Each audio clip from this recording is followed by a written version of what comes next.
Hello all my dear friends, welcome back to my YouTube channel Let's Learning. આજના સેશનમાં આપણે એ અંગેની વાત કરવી છે કે જેમાં ધોરણ 12 માં અભ્યાસ કરતા વિદ્યાર્થી મિત્ર માટે અને એમાં પણ ચેપ્ટર નંબર 1 સંભાવના ભાગ બીજાનું પહેલું ચેપ્ટર છે સંભાવના. આજે આપણે એમાં સ્વાધ્યાય 1.1 ના દાખલા નંબર 8 અને 9 નો અભ્યાસ કરશું. આગળ આપણે 7 સુધીના દાખલાનો અભ્યાસ કરી લીધો છે. આ ઉપરાંત આપણે થિયરી કન્સેપ્ટ પણ સમજી ગયા છીએ. આજે જે આપણે દાખલા કરવાના છે એ ક્રમચય આધારિત દાખલા છે કે ક્રમચય કોને કહેવાય અને સંચય કોને કહેવાય એ પહેલા ડિફરન્સ તમે ક્લિયર કરી લેજો કે જેમાં ક્રમનું મહત્વ હોય એને ક્રમચય કહેવાય અને જેમાં પસંદગીનું મહત્વ હોય એને સંચય કહેવાય. બરાબર? એટલે ક્રમચય અને સંચયમાં બે મુખ્ય તફાવત છે. ક્રમ એટલે આ વ્યક્તિનો પહેલો નંબર છે તો એને ક્રમ કહેવાય, આનો બીજો નંબર છે, આનો રોલ નંબર 1, આનો રોલ નંબર 2, રોલ નંબર 3 તો એને ક્રમ કહેવામાં આવશે. અને હું એમ કહું કે ચાલો આવીને એમ કહું રોલ નંબર 1 રોલ નંબર પ્રમાણે ઊભા રહી જાઓ તો બધા ક્રમમાં ઊભા રહેશો તો એમાં ક્રમનું મહત્વ છે. હું એમ કહી દઉં કે ચાલો લાઈનમાં ઊભા રહી જાઓ, ગમે એવી રીતે ઊભા રહી જશો એમાં પસંદગીનું મહત્વ થયું. તો આ જે બે છે એ ડિફરન્સ છે. તો આજે આપણે જે દાખલા કરશું આગળના સેશન જે છે એમાં આપણે આલ્ફાબેટ આધારિત દાખલા કર્યા છે. આજે આપણે કરવાના છે ક્રમચય આધારિત દાખલા. તો ચાલો ક્રમચય આધારિત દાખલા જોશું. સૌથી પહેલા દાખલાની એકવાર રકમ આખી વાંચી લેવી. ઘણી વખત અવારનવાર તમને સૂચના આપતી હોય કે પહેલા અડધી રકમ પહેલા આખી રકમ વાંચો પછી એના પાઠ પાડીને રકમ વાંચો એટલે તમને ક્લિયર થઈ જશે કે આ પ્રશ્ન છે આપણને શું કહેવા માંગે છે. રાઈટ? તો પહેલી વસ્તુ છે કે એક કુટુંબના 5 સભ્યો છે, પતિ પત્ની અને તેના 3 બાળકો. રાઈટ? તો પતિ પત્ની અને તેના 3 બાળકો એટલે તમારે લખવાનું કે કુલ સભ્યની સંખ્યા એટલે કુલ સભ્યની સંખ્યા કેટલી છે તો કે કુલ સભ્યની સંખ્યા એટલે લખવાની જેટલા સંખ્યા હોય ને એટલી ગણી લખી નાખવાની. 5 વ્યક્તિ હોય તો 5 લખવાની, 6 વ્યક્તિ હોય તો 6 લખવાની. જેમ આપણે અક્ષર ગણતા હતા એમાં વ્યક્તિ ગણવાના કારણ કે આમાં વ્યક્તિનું મહત્વ છે કે આ વ્યક્તિને બેયને સાથે જ બેહાડવાના છે. પસંદ શબ્દ નથી આવ્યો એટલે તમને એમ ક્લિયર થઈ જાય કે આ પસંદગીનો એટલે કે સંચય આધારિત દાખલો નથી. બરાબર? પહેલા 5 વ્યક્તિ તો 5 ફેક્ટોરિયલ, 4 વ્યક્તિ હોય તો 4 ફેક્ટોરિયલ થી 4 નો ગુણાકાર. એકદમ સિમ્પલ વસ્તુ છે. રાઈટ? 5 × 4 × 3 × 2 કરવો એટલે 2 3 6 6 ચોક 24 24 5 તો કે 120. તો n બરાબર કેટલા થશે? 120.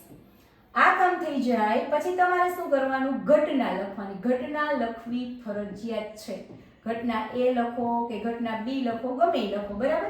તમારે લખવાનું કે પતિ અને પત્ની એક સાથે જ બેઠક લે. પતિ અને પત્ની એક સાથે જ બેઠક લે. બંનેને છે એ સાથે જ બેસાડવાના. કોઈની જગ્યા ફિક્સ નથી કે ક્યાં બેસાડવાના છે. રાઈટ? પણ બે જ્યાં બેસે ત્યાં તે સાથે બેઠક લે તેની સંભાવના. બરાબર? તો હવે આપણે એની સંભાવના શોધવા માટે જેટલા વ્યક્તિ હોય એટલા ખાના કરવાના. આગળ મેં સમજાવ્યું હતું કે જેટલા અક્ષર હોય એટલા ખાના કરો. તો અહીંયા એટલી વસ્તુને યાદ રાખવાનું કે કેટલી વ્યક્તિ છે? 5. તો પહેલા 5 ખાના દોરી નાખો. રાઈટ? અને આવા દાખલા સંચય અને ક્રમચય ચેપ્ટર આવે છે. બરાબર? એમાં આપણે આગળ શીખી ગયા છીએ. બરાબર? ધોરણ 11 માં આ દાખલા આવતા હોય છે. 5 વ્યક્તિ છે, 5 ખાના દોરી નાખો.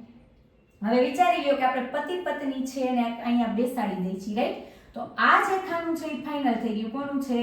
તો કે પતિ પત્નીનું. બરાબર? કારણ કે 2 વ્યક્તિ એના માટે 2 જગ્યા. અવગણાય પ્રશ્ન એમ થાય મેડમ તમે કેમ આગળ જ રાખ્યા?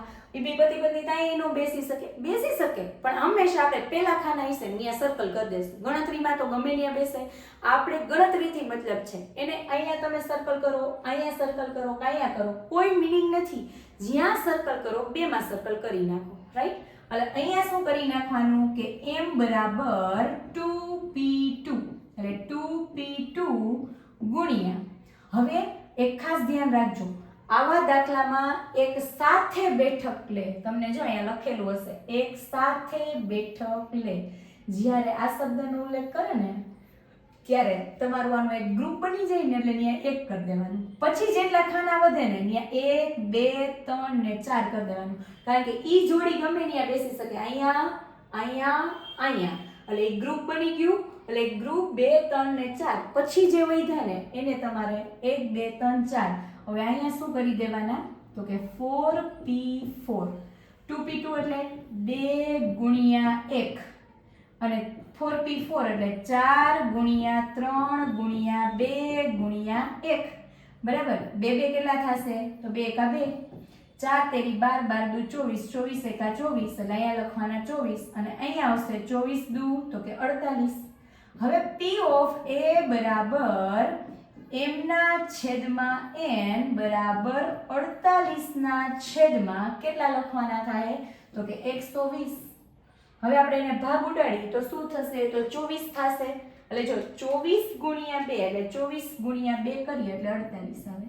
એટલે 24 ગુણ્યા 2 કરો અને 24 ગુણ્યા 5 કરો એટલે 24 ગુણ્યા 5 એટલે 120 આવે. રાઈટ.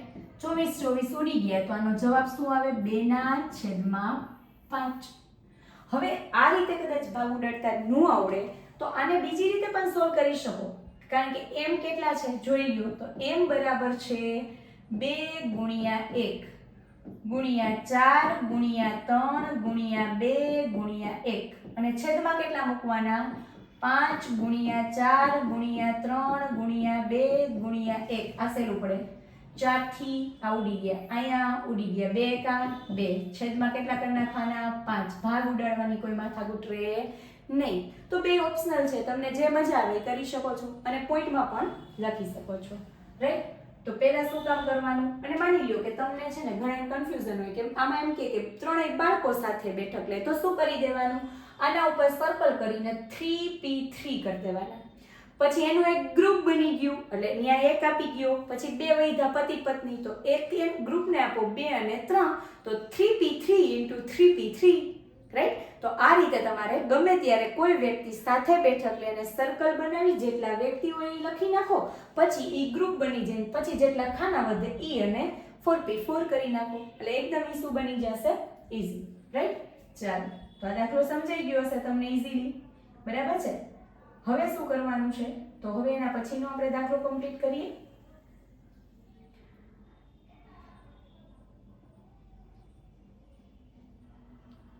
હવે એક કાર્યક્રમમાં 7 વક્તા છે. કેટલા વક્તા છે? તો કે 7 વક્તા છે. બરાબર. તો પહેલા તો એ વિચારી લ્યો કે આ પણ ફિક્સ જ થઈ ગયું. શું કામ? વારા ફરતી ભાષણ આપવા આવે. વક્તા એ પછી તરત જ વક્તા બી નું ભાષણ આવે. રાઈટ. તો હવે તમારે પહેલા આમાં એ જ કામ કરવાનું છે કે કુલ કેટલા વ્યક્તિ છે? તો કે કુલ વક્તા બરાબર, તો અહીંયા n બરાબર લખવાનું કે કુલ વક્તા 7 વ્યક્તિ હોય તો 7 લખી નાખવાના અને 6 હોય તો 6 લખો. અહીંયા 7 વ્યક્તિ છે એટલે 7 ફેક્ટોરિયલ. 7 ફેક્ટોરિયલ એટલે 7 ગુણ્યા 6 ગુણ્યા 5 ગુણ્યા 4 ગુણ્યા 3 ગુણ્યા 2 ગુણ્યા 1. બરાબર. એટલે તમારે 1 થી 7 નો ગુણાકાર કરવાનો થશે. બરાબર. એટલે 7 ગુણ્યા 6 ગુણ્યા 5 ગુણ્યા 4 ગુણ્યા 3 ગુણ્યા 2 ગુણ્યા 1 એટલે 5040. રાઈટ. તો આ આપણને શું મળી ગયા? કુલ પરિણામ. કુલ પરિણામ ઉપર બોક્સ કરી નાખો. હવે ઘટનામાં શું કીધું છે કે વક્તા એ પછી વક્તા બી નું ભાષણ આવે એટલે ફાઇનલ કરી દીધું કે વક્તા એ પહેલા આવશે. રાઈટ. તો અહીંયા તમારે લખવાનું કે ઘટના એ બરાબર વક્તા એ પછી તરત જ વક્તા બી નું ભાષણ આવે. પહેલાનું ભાષણ આવી જાય એના પછી તરત જ વક્તા શું આવે? તો કે બી નું ભાષણ આવે તેની સંભાવના. આખી વસ્તુ તમારે દર્શાવવી પડે કે આપણે શું દર્શાવવું છે એમાં, એટલે આપણે શું શોધવાનું છે એ એક તમારે ક્લિયર કરવાનું થાય. તો જેટલા વ્યક્તિ છે એટલા તમારે અહીંયા શું બનાવવાના થાય? તો કે ખાના બનાવવાના થાય. તો કેટલા વ્યક્તિ છે? તો કે ટોટલ 7 વ્યક્તિ છે તો 7 ખાના બનાવવાના થશે. અને એમાં પણ ફિક્સ કરી દીધું કે એ પછી તરત જ બી નું ભાષણ આવે એટલે અહીંયા એ પછી તરત બી નું ભાષણ એટલે બે વ્યક્તિ એક સાથે ભાષણ નહીં આપે. ખાસ ધ્યાન રાખજો. બરાબર. આજે હું એક લેક્ચર લેતી હોય તો બીજા શિક્ષક એક સાથે લેક્ચર ન આપી શકે. શું કામ? કારણ કે બધા એક સાથે ભાષણ આપે તો તમે સમજી ના શકો.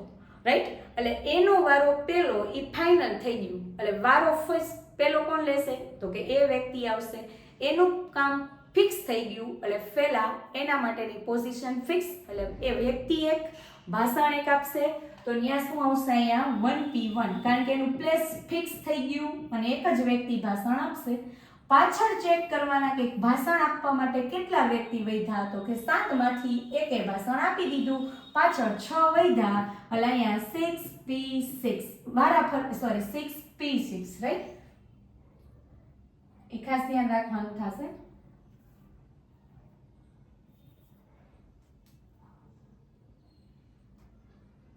ચાલો તો અહીંયા લખશું આપણે 6P6, એટલે 6P6 રેડી.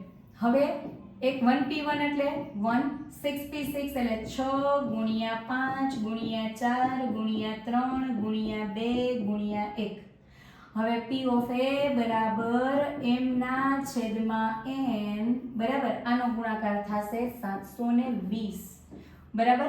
તો આ રીતે લખાય. અને જો તમને ઈઝી કરવું હોય, ભાગ ઉડાડવા હોય, તો m કેટલા આવ્યા આ પણ લખી શકો, 720 છેદમાં 50 40. હવે ઊંધો ભાગાકાર કરો, 50 40 ભાગ્યા 720, તો જવાબ આવે 7. મોટી સંખ્યા નીચે છે એટલે 1 ના છેદમાં 7. અને એનાથી સરળ બનાવવું હોય ને તો પેલા છે ને m ના છેદમાં n, રાઈટ? આ ઓપ્શનલ સબ્જેક્ટ છે, ખાસ ધ્યાન રાખજો. તો m કેટલા આપ્યા છે? તો અહીંયા આપ્યા છે 6 ગુણ્યા 5 ગુણ્યા 4 ગુણ્યા 3 ગુણ્યા 2 ગુણ્યા 1. અને છેદમાં ક્યાંથી આવ્યા? 7 થી આવ્યા, એટલે 7 ગુણ્યા 6 ગુણ્યા 5 ગુણ્યા 4 ગુણ્યા 3 ગુણ્યા 2 ગુણ્યા 1. 6 6 5 5 4 3 2 1. 6 5 4 3 2 1 ઉડી ગયા, ઉપર કાંઈ ન વધે તો 1 વધે, 1 ના છેદમાં 7. ભાગ આ રીતે ઉડાડો તો એકદમ ઈઝી પડી જાય, રાઈટ? તો આમાં પણ એમ જ કરવાનું છે જે ગયા સેશનમાં આપણે શીખ્યા કે જેટલા વ્યક્તિ હોય એટલા તમારે પહેલા કુલ પરિણામ લખી નાખવાના. જેનું ખાનું ફિક્સ હોય અહીંયા 1P1 કરી દો, પાછળ જેટલા વ્યક્તિ વધે છે એમાં એ રીતે ગણતરી કરી નાખો. તો આજે આપણે સેશન કર્યું એમાં આપણે ક્રમચય આધારિત દાખલા કર્યા. વધારાનો અભ્યાસ આપણે નેક્સ્ટ સેશનથી કરવાનો થશે, રાઈટ? તો તમને આ વિડીયો કેવો લાગ્યો તે પણ અમને જણાવશો. અને જો તમે અમારી ચેનલ પર નવા હોય તો સબસ્ક્રાઈબ કરો અને લાઈક કરો, બીજા વિદ્યાર્થીને પણ શેર કરો, જેથી કરીને બીજા વિદ્યાર્થી મિત્રો પણ આનો લાભ લઈ શકે. Thank you.